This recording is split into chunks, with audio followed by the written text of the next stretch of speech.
அந்த பொண்ணு சத்யாவை விரும்புறா. இருமா அவங்க ரெண்டு பேரும் கல்யாணம் பண்ணிக்கிட்டோம். ஃப்ரெண்ட்ஷிப்புக்குள்ளே போயிட்டும் ரோப்ளெட் போயிட்டும் பேரி டவுன். நீங்க என்ன சொல்றீங்களோ நான் அதை கேட்கிறேன். சத்யா ரேகா கல்யாணத்துல நீங்க என்ன செய்யணுமோ அதை செய்யுங்க. நானும் அதுக்கு துணையா இருக்கேன். இந்த ஒரு வார்த்தை சொல்லிட்டேன் மீனா, அது போதும். சத்யா கேட்டல, உங்க அக்காவே சொல்லிட்டா.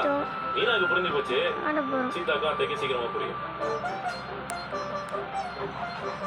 பேர் பார்த்தீங்கன்னா அவசரத்தில் போயிட்டு சத்யா மேல ஒரு தூசி கூட படாது. அதுக்கு நாங்க மீனாவே கிரீன் சிக்னல் கட்டிட்டா.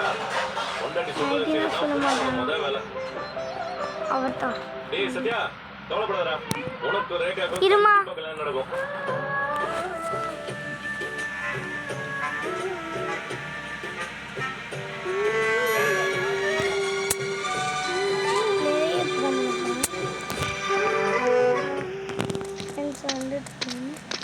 முடிஞ்சிருக்குன்னு நினைக்கிறேன்.